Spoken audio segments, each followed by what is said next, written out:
اعوذ باللہ من الشیطان الرجیم بسم اللہ الرحمن الرحیم۔ السلام علیکم دوستو، ہم ڈسکس کر رہے تھے قرآن کی چنندہ آیات کو۔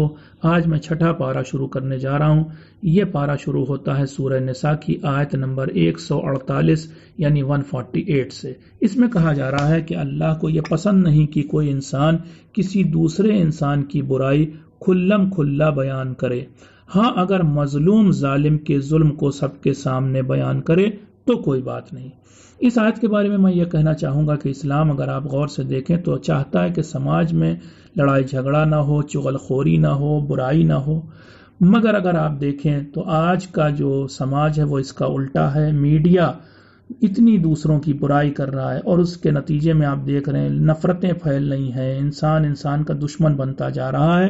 یہ صرف اسی وجہ سے کہ ہم قرآن کے قانون کو ماننے کو تیار نہیں۔ آگے بڑھتے ہیں سورہ نساء آیت نمبر 150 سے 151۔ کچھ لوگ ایسے ہیں جو دین کی کچھ باتیں تو مانتے ہیں مگر کچھ کا انکار کر دیتے ہیں، تو ایسے ہی لوگ سچے کافر ہیں۔ میں اس کی مثال دے دوں ایک آدھ آپ کو۔ ہمارے درمیان بہت سی خواتین ہیں، وہ کہتی ہیں ہم اسلام کو تو مانیں گے مگر حجاب نہیں کریں گے۔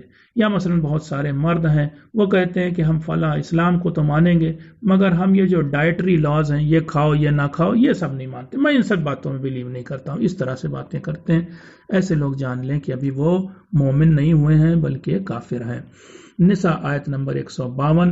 سچے مومن وہ لوگ ہوتے ہیں جو اللہ کا حکم بھی مانتے ہیں اور اس کے بھیجے تمام پیغمبروں کا حکم بھی مانتے ہیں۔ نساء آیت نمبر 153۔ حضرت محمد سے تو لوگوں نے کچھ بھی نہیں مانگا، بس اتنا ہی کہا کہ ان پر سیدھے سیدھے آسمان سے کوئی کتاب نازل کیوں نہیں ہو جاتی، جبکہ حضرت موسیٰ سے تو اس سے بھی زیادہ بڑی چیز یعنی یہ مانگا کہ ہم اللہ کو دیکھنا چاہتے ہیں۔ یعنی پیغمبر سے، ہمارے آخری پیغمبر سے مطالبہ کیا، معجزے مانگے، مگر اتنا بڑا معجزہ نہیں مانگا جتنا بڑا معجزہ، جتنی بڑی بات حضرت موسیٰ سے مانگی۔ نساء آیت نمبر 160۔ کبھی کبھی اللہ لوگوں کے گناہوں کے سبب ان پر بہت ساری چیزیں حرام کر دیتا ہے۔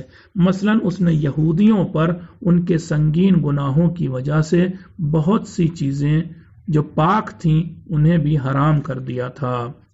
اس کا مطلب یہ ہوتا ہے کہ کبھی کبھی اللہ سزا کے طور پر پاک اور پاکیزہ چیزوں کو، اچھی اور بھلی چیزوں کو بھی حرام کر دیتا ہے۔ یہ بھی آپ کو بتا دوں کہ ہمارے پیغمبر جو کہ رحمت للعالمین ہیں، ان کے صدقے میں اللہ نے پہلے سے بہت سی چلی آ رہی حرام چیزوں کو حلال کر دیا۔ سورہ اعراف آیت نمبر 157 میں یہ جملہ آیا ہے وَيَضَعُ عَنْهُمْ إِصْرَهُمْ وَالْأَغْلَالَ الَّتِي كَانَتْ عَلَيْهِمْ۔ پیغمبر جو آخری آئے تو انہوں نے لوگوں پر سے وہ بوجھ اتار دیے کہ جو ان کے اوپر تھے۔ اسی طرح کے بوجھ تھے کہ نمازیں بہت زیادہ تھیں، ان کی رکعتیں بہت زیادہ تھیں، بہت سے کھانے حرام تھے، ان کو حلال کیا۔ یہ بہت سارے بوجھ ہمارے آخری پیغمبر نے اتارے۔ سورہ نساء آیت نمبر 155 سے 161، یعنی کل ملا کر کے لگ بھگ 7 آیتیں۔ ان آیتوں میں یہودیوں کے وہ جرم گنائے گئے ہیں جن کی وجہ سے اللہ نے ان پر اچھی اور پاک چیزیں بھی حرام کر دی تھیں۔ وہ جرم یہ تھے: نمبر 1، انہوں نے اللہ سے کیے وعدے کو توڑا تھا۔ نمبر 2، یہودیوں نے اللہ کی نشانیوں جیسے اس کے پیغمبروں، کتابوں اور معجزوں کا انکار کیا تھا۔ نمبر 3، انہوں نے اللہ کے پیغمبروں کو بے گناہ قتل کیا تھا۔ 4، انہوں نے کہا تھا کہ ہمارے دلوں پر غلاف چڑھے ہوئے ہیں اس لیے ہمیں حق بات سمجھ میں نہیں آتی۔ 5، انہوں نے سچائی کو چھپایا تھا۔ 6، انہوں نے جناب مریم پر بہت ہی سنگین الزام لگایا تھا کہ وہ نعوذ باللہ بدکار عورت ہیں۔ نمبر 7، انہوں نے کہا تھا کہ ہم نے حضرت عیسیٰ کو قتل کر ڈالا ہے، حالانکہ وہ انہیں قتل نہیں کیا تھا۔ نمبر 8، انہوں نے بہت سے لوگوں کو اللہ تک پہنچنے سے روکا تھا، اللہ کی راہ میں یعنی لوگوں اور اللہ کے درمیان رکاوٹ بن گئے تھے۔ نمبر 9، انہوں نے سود کا مال خوب کھایا تھا۔ اور نمبر 10، انہوں نے لوگوں کا مال ہڑپ کیا تھا، غصب کیا تھا۔ ان گناہوں کے سبب اللہ نے ان پر بہت سی پاک چیزیں حرام کر دی تھیں۔ نساء آیت نمبر 162، یہودیوں میں کچھ ایسے بھی تھے جو دین کا گہرائی سے علم رکھتے تھے اور نہ صرف گزری کتابوں پر بلکہ حضرت محمد پر نازل ہونے والی آیتوں پر بھی دل سے ایمان رکھتے تھے۔ وہ نماز پڑھنے اور زکوٰۃ دینے کے ساتھ ساتھ قیامت کے دن کو بھی مانتے تھے۔ اللہ نے ایسے لوگوں کو بہت بڑا انعام دینے کا وعدہ کیا ہے۔ دیکھیے قرآن جو ہے ہمیشہ انصاف کی بات کرتا ہے، صاف گوئی سے کام لیتا ہے۔ پہلے بھی کئی آیتیں سورہ آل عمران میں مثلا 75، 110، 113، 114 اور 199 گزری، جہاں پر اللہ نے نیک یہودیوں یا عیسائیوں کی تعریف کی اور ان سے وعدہ کیا کہ وہ انہیں انعام دے گا۔ سورہ نساء 165، 165، اللہ نے جنت کی خوشخبری دینے والے اور جہنم کی آگ سے ڈرانے والے پیغمبروں کو اس لیے بھیجا تاکہ لوگوں کے پاس یہ بہانہ نہ رہے کہ ان کے پاس رہنمائی کرنے والا کوئی نہیں آیا تھا۔ نساء 168 to 169، جو لوگ کفر کرنے کے ساتھ ظلم بھی کرتے ہیں اللہ انہیں ہرگز معاف نہیں کرتا اور انہیں سوائے جہنم کا راستہ دکھانے کے کوئی اور راستہ نہیں دکھاتا۔ یعنی کفر بھی کرتے ہیں اور اس کے ساتھ ساتھ ظلم بھی کرتے ہیں، ایک تو کریلا اور اس پر سے نیم چڑھا۔ البتہ کفر ہم نے پہلے بھی بتایا تھا، کافر وہ شخص ہے قرآن کی نگاہ میں کہ جو سب حقیقت سچائی جاننے کے باوجود ہٹ دھرمی دکھاتے ہوئے سچ کو ماننے سے انکار کرتے ہیں، سچے پیغام کو نہ مانے۔ نساء 170، قرآن نے دنیا کے تمام لوگوں کو اسلام کی طرف بلاتے ہوئے کہا ہے، اے لوگوں تمہارے رب کی طرف سے تمہارے پاس اس کا پیغمبر یعنی حضرت محمد آ چکے ہیں، اس لیے اسے مانو کیونکہ اسی میں تمہاری بھلائی ہے، اور اگر تم اس کا انکار کرو گے یعنی اس پیغمبر کا انکار کرو گے تب بھی اللہ پر کوئی فرق نہیں پڑے گا کیونکہ زمین و آسمان سب کچھ اللہ کا ہے۔ نساء آیت نمبر 171، اے عیسائیوں دین کے معاملے میں حد سے آگے نہ بڑھو اور حضرت عیسیٰ کو خدا نہ کہو کیونکہ حضرت عیسیٰ تو بس اللہ کے پیغمبر اور اس کا کلمہ یعنی اس کی حجت تھے، اس لیے یہ نہ کہو کہ 3 خدا ہیں۔ اگر تم خدا کو 3 کہنا چھوڑ دو گے تو اس میں تمہاری ہی بھلائی ہوگی، بے شک اللہ اکیلا خدا ہے اور اس کے کوئی اولاد نہیں۔ نساء 173، جس انسان کو اللہ کا بندہ کہلانے میں اپنی بے عزتی محسوس ہوتی ہے اسے اللہ بہت دردناک سزا دے گا۔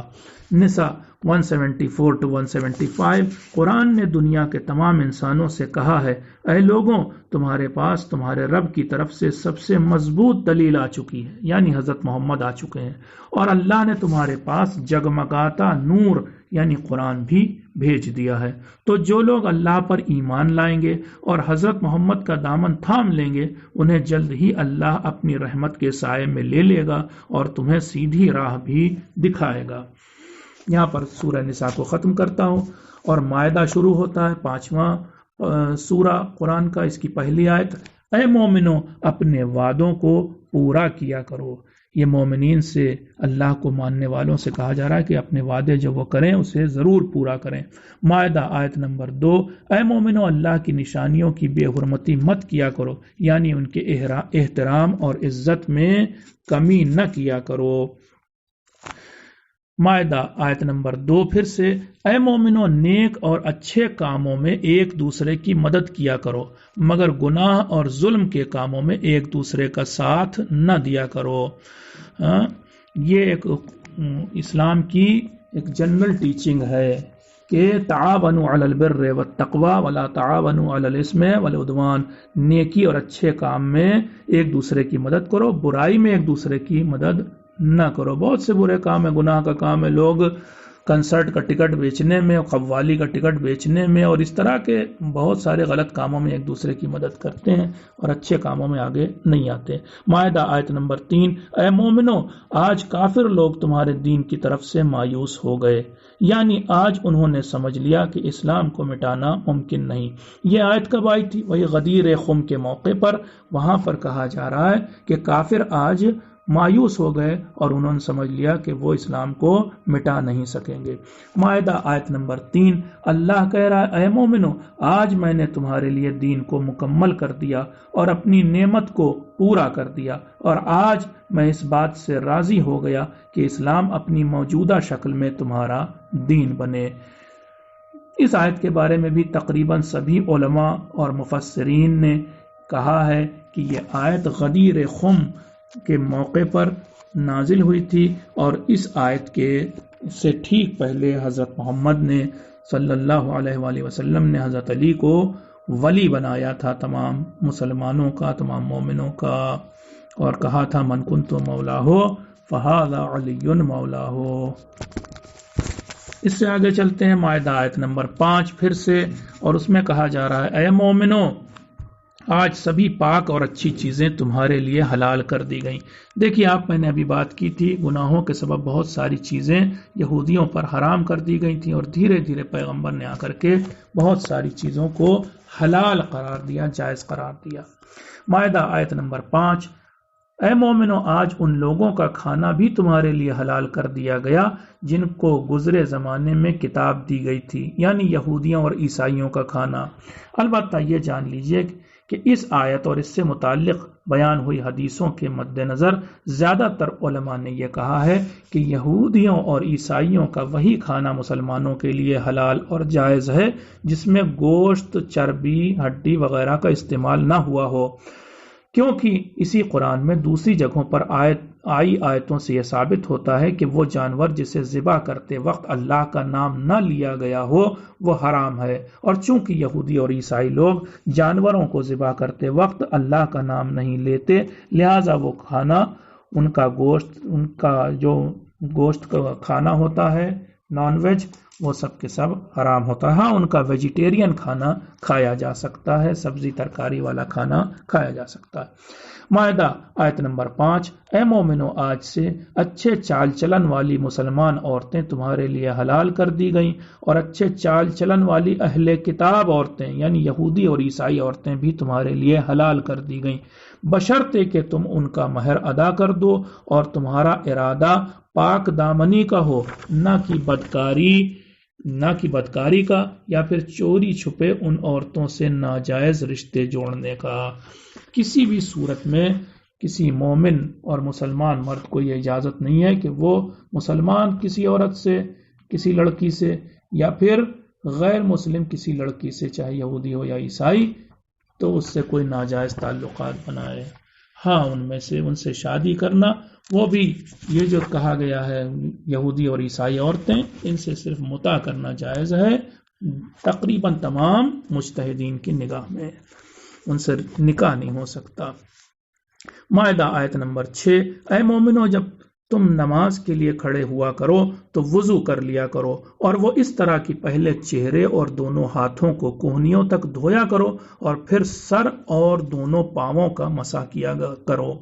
دیکھیے آیت بالکل صاف ہے، اس میں چہرے اور ہاتھوں کو دھونے کی بات کی گئی ہے، اور سر کے مسح کی اور دونوں پیروں کے مسح کی بات کی گئی ہے، لیکن اہل سنت حضرات پاؤں کا مسح کرنے کے بجائے اسے دھو دیتے ہیں، جبکہ اگر آپ دیکھیں تو آیت میں 2 ورب استعمال ہوئے ہیں، اور دونوں ورب کے بعد 2 لفظ استعمال ہوئے ہیں۔ پہلا ورب ہے دھونا، اور اس کے بعد چہرہ اور ہاتھ استعمال ہوا، دوسرا ورب ہے مسح کرنا، اور اس کے بعد سر اور پیر کا لفظ استعمال ہوا ہے۔ لیکن اہل سنت حضرات وہ پیر کا جو آخری لفظ ہے اس کو لا کر کے پہلے والے ورب سے جوڑ دیتے ہیں، حالانکہ ان کے پاس ایسی کوئی دلیل بھی موجود نہیں ہے۔ مائدہ آیت نمبر 6، اے مومنو جب تم جنابت کی حالت میں ہوا کرو تو طہارت یعنی غسل کر لیا کرو۔ جنابت وہ حالت ہوتی ہے جو شوہر اور بیوی کی ہم بستری کی وجہ سے یا پھر منی یعنی گندے پانی کے بدن سے نکلنے کی وجہ سے پیدا ہوتی ہے۔ ایسی حالت اگر ہو جائے تو انسان کو اسلامی طریقے سے نہانا ضروری ہوتا ہے، جسے غسل کہتے ہیں۔ مائدہ آیت نمبر 6، اے مومنو اگر تمہیں نہانے اور خود کو پاک کرنے کے لیے پانی نہ ملے تو تم زمین کی اوپری سطح پر ہاتھ مار کر تیمم کر لیا کرو، اور وہ اس طرح کی پاک مٹی پر دونوں ہاتھ مار کر انہیں اپنے چہرے پر اور دونوں ہاتھوں پر پھیر لیا کرو۔ یہ تیمم کا حکم ہے۔ مائدہ کی آیت نمبر 8، اس میں کہا جا رہا ہے کہ اے مومنو، خدا کی خاطر نیک کاموں کے لیے کھڑے ہو جاؤ۔ اللہ کی خاطر ہمیں نیک کاموں کے لیے کھڑے ہو جانا چاہیے، اس میں پیچھے نہیں ہٹنا چاہیے۔ اکثر نیک کاموں کے لیے فہرست بنائی جاتی ہے، کوئی کمیٹی بنائی جاتی ہے، لوگ کہتے ہیں ہمارا نام نہ لکھیے، ہم شامل ہیں مگر نام نہ لکھیے، جبکہ اللہ کہہ رہا ہے کہ نیک کام ہے تو کھڑے ہو جاؤ، ضرور اس کام میں شامل ہو جاؤ، اور ہر حالت میں عدل و انصاف سے کام لو۔ یہ آیت کا بقیہ حصہ، ہر حالت میں عدل و انصاف سے کام لو، یعنی عدل کرتے وقت، انصاف کرتے وقت بھائی بھتیجا واد نہ کرو، دوستی یاری نہ نبھاؤ، جو حق ہے، جو سچائی، اس کا ساتھ دو۔ مائدہ آیت نمبر 8، عدل و انصاف تقوی سے سب سے زیادہ قریب ہے۔ تقوی کا مطلب کیا ہوتا ہے؟ یہ لفظ قرآن میں کئی جگہوں پر آیا ہے۔ کہیں پر اس کا مطلب گناہوں سے بچنا ہوتا ہے، کہیں پر اس کا مطلب اللہ کا ڈر ہوتا ہے، کہیں پر اس کا مطلب ہوتا ہے نیکی، اور کہیں پر اس کا مطلب ہوتا ہے اللہ کے لیے خلوص یا پاک نیت ہونا۔ تو یہ بدلتا رہتا ہے، مطلب آپ کو آیت دیکھ کر کے تقوی کا مطلب سمجھنا ہوگا۔ مائدہ آیت نمبر 12، اللہ نے بنی اسرائیل یعنی یہودیوں کے درمیان انہی میں سے 12 سردار بنائے۔ دیکھیے، یہ اللہ کی سنت ہے یا اللہ کا طریقہ کار ہے کہ وہ ہر قوم میں کچھ لیڈر بناتا ہے۔ یہ خود آیت کہہ رہی ہے، اور آیت کا نمبر بھی بڑا زبردست ہے، 5-12، 5واں سورہ 12ویں آیت۔ 5 ہم پنجتن کو مانتے ہیں، 12 امام کو مانتے ہیں۔ اس 5ویں سورہ کی 12ویں آیت میں کہا جا رہا ہے کہ اللہ نے بنی اسرائیل کے درمیان 12 امام بنائے۔ تو جب اللہ نے بنی اسرائیل کے درمیان 12 امام بنائے تھے تو کیا مسلمانوں کے درمیان 12 امام نہیں بنائے؟ بالکل بنائے تھے۔ میں یہ بھی بتا دوں کہ اہل سنت حضرات کی مشہور کتاب صحیح مسلم، اور اس میں بھی اس کا چیپٹر ہے کتاب الامارہ، اور اس میں ایک نہیں 5-6 شروع کی جو حدیثیں، اس میں صاف صاف لکھا ہے کہ پیغمبر نے کہا تھا کہ اگر میرے بعد 12 امام اس امت میں ہوں گے تو یہ امت کامیاب ہوگی، یہ امت تبھی ہمیشہ کامیاب رہے گی، لا یزال امتی، یہ امت میری ہمیشہ کامیاب رہے گی جب تک اس میں 12 امام، اور اسی میں بعض حدیثوں میں 12 خلیفہ بھی لفظ آیا، تو امام کا لفظ نہیں آیا، تو مثلا کچھ اس طرح کا امیر کا لفظ آیا، لیکن کل ملا کر کے لیڈرز کی بات کہی گئی۔ اور یہاں قرآن میں 5-12 یعنی سورہ نمبر 5 آیت نمبر 12 میں بھی یہی بات کہی جا رہی۔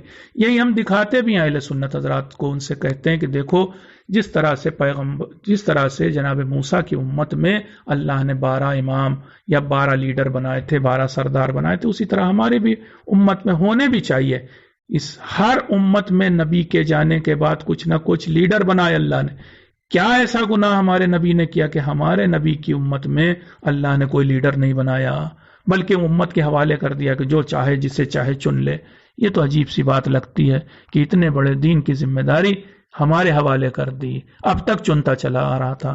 مائدہ کی آیت نمبر 20 سے اس میں ارشاد ہو رہا ہے خدا نے فلسطین کی سرزمین کو ارض مقدس یعنی پاک سرزمین کہا ہے۔ آیت نمبر 24، یہودیوں نے فلسطین یعنی ارض مقدس میں داخل ہونے سے منع کر دیا۔ جب وہ لوگ چھٹ کر کے مصر سے آئے تھے اور فرعون کے چنگل سے بچ گئے تھے اور فرعون غرق ہو گیا تھا، تو آگے ان سے کہا گیا تھا کہ وہ ارض مقدس میں یعنی فلسطین میں داخل ہو جائیں، تو انہوں نے داخل ہونے سے منع کر دیا اور یہ کہا کہ اے موسیٰ، تم اور تمہارا رب جائے اور فلسطینیوں سے جنگ کرے، ہم تو یہیں بیٹھے رہیں گے۔ آیت نمبر 24 پھر سے، یہودی ہمیشہ سے ضدی قوم رہی ہے، یہاں تک کہ انہوں نے فلسطین میں داخل ہونے کی ضد پکڑ لی۔ یہی نہیں ہے، یہودی جو ہیں بہت کٹ حجتی کرنے والی بھی قوم رہی ہے۔ پہلے ہم نے سورہ بقرہ میں دیکھا کہ انہوں نے گائے کے بارے میں اتنے سوالات کیے جناب موسیٰ سے کہ کوئی حد نہیں۔ مائدہ آیت نمبر 27، خدا صرف متقین یعنی اللہ کے ڈر سے، گناہ سے بچنے والوں اور خلوص کے ساتھ کام کرنے والوں کے عمل کو قبول کرتا ہے۔ میں پھر سے دہراتا ہوں، خدا صرف متقین کے عمل کو قبول کرتا ہے۔ مائدہ آیت نمبر 28، حضرت آدم کے ایک بیٹے حابیل نے ان کے دوسرے بیٹے قابیل سے کہا کہ اگر تم مجھے قتل کرنے کے لیے اپنا ہاتھ بڑھاؤ گے بھی، تب بھی میں تمہاری طرف اپنا ہاتھ نہیں بڑھاؤں گا، کیونکہ مجھے اللہ سے خوف ہے۔ اس کا مطلب یہ ہوا کہ جو انسان اللہ سے ڈرتا ہے وہ کبھی کسی پر ظلم و ستم نہیں کرتا، چاہے اس کا دشمن کتنی ہی گری حرکتوں پر کیوں نہ اتر آئے۔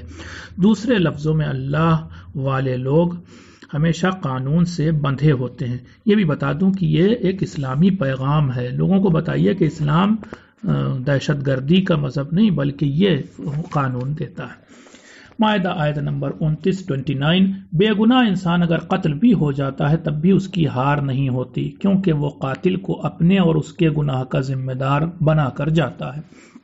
مائدہ آیت نمبر 30 ایسا نہیں کہ شیطان کے بہکاوے میں آ کر قابیل نے حابیل کا قتل کیا تھا، بلکہ قابیل کے نفس نے اسے اس کام کے لیے ابھارا تھا۔ اس آیت سے پتہ چلتا ہے کہ انسان اپنے ہر غلط کام کے لیے شیطان کو ذمہ دار نہیں ٹھہرا سکتا، بلکہ بہت سے گناہ کا وہ خود بھی ذمہ دار ہوتا ہے۔ مائدہ آیت نمبر 31 شروع میں جب انسان اس زمین پر آیا تو اتنا جاہل تھا کہ یہ بھی نہیں جانتا تھا کہ لاش یا میت کو زمین کے نیچے دفن کرنا چاہیے۔ بہرحال یہ کام اللہ نے اسے ایک کوے کے ذریعے سکھایا، اسی لیے لوگ کہتے ہیں کہ انسانیت کا پہلا معلم ایک کوا تھا، حالانکہ میں کہتا ہوں یا قرآن کہتا ہے کہ انسانیت کا سب سے پہلا معلم ایک نبی یعنی حضرت آدم علیہ السلام تھے۔ مائدہ آیت نمبر 32 ایک بے گناہ انسان کا قتل ساری انسانیت کے قتل کے برابر ہے، اور اسے زندگی دینا ساری انسانیت کو زندگی دینے جیسا ہے۔ اس لیے یاد رکھیے کہ یہ اسلام کا سب سے بڑا پیغام ہے۔ ایک بے گناہ شخص کا قتل ساری انسانیت کے قتل کے برابر ہے، اور ایک انسان کی زندگی بچانا ساری انسانیت کی زندگی بچانے جیسا ہے۔ مائدہ آیت نمبر 33 جو لوگ اللہ اور اس کے پیغمبر سے جنگ کرتے ہیں یا زمین پر فساد پھیلاتے ہیں ان کی سزا یہ ہے کہ انہیں قتل کر دیا جائے یا سولی پر چڑھا دیا جائے یا ان کے ہاتھ پیر کاٹ دیے جائیں یا وطن سے نکال دیا جائے۔ یہاں تک تو آیت تھی۔ میں آپ کو بتاؤں اس آیت میں یحاربون اللہ کا لفظ استعمال ہوا، جو لوگ اللہ اور رسول سے جنگ کرتے ہیں۔ اب کون انسان ہے کہ جو اللہ سے جنگ کر لے؟ اللہ تو دکھتا بھی نہیں، کیسے جنگ کرتے ہیں؟ بات ساری یہ ہے کہ جو انسان اللہ کے بندوں کے اوپر ظلم کرتا ہے، اور یہاں پر یحاربون اللہ کا لفظ استعمال ہوا ایسا شخص کہ جو یہ حرکتیں کرتا ہے اسے محارب کہتے ہیں۔ کیا کہتے ہیں؟ محارب۔ محارب شخص کون ہے یہاں پر تو نہیں آیا قرآن میں، لیکن الگ سے مثلا آغائے خوئی رحمت اللہ علیہ نے اپنی کتاب میں لکھا المحارب من جرد سلاحہ لإخافۃ الناس۔ محارب وہ شخص ہے کہ جو اپنے اسلحے کو ننگا کر لے لوگوں کو ڈرانے کے لیے۔ آسان لفظوں میں کہوں جو ٹیررائز کرے لوگوں کو، یعنی اسلام نے ٹیررسٹ کی سزا بتائی ہے، اور قرآن میں ٹیررسٹ کی سزا لکھی ہوئی ہے کہ یا تو اسے قتل کر دیا جائے یا سولی پہ چڑھا دیا جائے یا اس کے ہاتھ پیر الٹی طرف سے، دائنا ہاتھ تو بایاں پیر یا بایاں ہاتھ تو داہنا پیر کاٹ دیا جائے، یا پھر کم سے کم سزا یہ کہ اسے وطن سے نکال دیا جائے۔ تو یہ بھی یاد رکھیے کہ اکیلی قرآن مجید میں سمجھتا ہوں پوری دنیا کی مذہبی کتاب ہے جس میں ٹیررسٹ کی سزا تک لکھی ہوئی ہے۔ تو اب آپ سوچئے جو لوگ کہتے ہیں کہ اسلام ٹیررزم پھیلاتا ہے، ان کا یہ بہترین جواب ہے کہ ہمارے یہاں تو ٹیررسٹ کی سزا لکھی ہوئی ہے، ٹیررزم کی مذمت کی گئی ہے۔ مائدہ آیت نمبر 35 اے مومنو اللہ تک پہنچنے کے لیے وسیلہ تلاش کرو، وابتغوا الیہ الوسیلہ۔ دیکھیں یہاں پر اللہ تعالیٰ خود کہہ رہا ہے کہ ہمیں اس تک پہنچنے کے لیے وسیلہ تلاش کرنا چاہیے۔ اب چونکہ آیت ہے اس لیے انکار تو کوئی اہل سنت بھی اس سے نہیں کر سکتا، مگر وہ لوگ کہتے ہیں صدقہ وسیلہ ہے، روزہ وسیلہ ہے، نماز وسیلہ ہے اللہ تک پہنچنے کا۔ جواب یہ ہے کہ جب صدقہ، روزہ، یہ سبھی چیزیں وسیلہ بن سکتی ہیں تو کیا اہل بیت وسیلہ نہیں بن سکتے؟ جبکہ پیغمبر کہہ رہے ہیں کہ اہل بیت اور قرآن دو گرا قدر چیزیں، ہمارے صدقے کی زیادہ حیثیت ہے یا آل محمد کی زیادہ حیثیت ہے۔ مائدہ 38 مائدہ 36 قیامت کے دن اگر کافر اس دنیا کی ساری دولت بلکہ اس کا 2 گنا بھی دینا چاہے گا تب بھی اسے عذاب سے چھٹکارا نہیں ملے گا۔ مائدہ آیت نمبر 38 چور کی سزا یہ ہے کہ اس کے دونوں ہاتھ کاٹ دیے جائیں۔ ہاں اگر کوئی توبہ کر لے اور اپنا سدھار کر لے تو اللہ اس کی توبہ قبول کر لیتا ہے، کیونکہ وہ بہت معاف کرنے والا اور بڑا مہربان ہے۔ اس آیت کے سلسلے میں بتا دوں کہ ہاں یہاں پر چور کی سزا یہ بتائی گئی کہ اس کے ہاتھ کاٹ دیے جائیں، لیکن ہر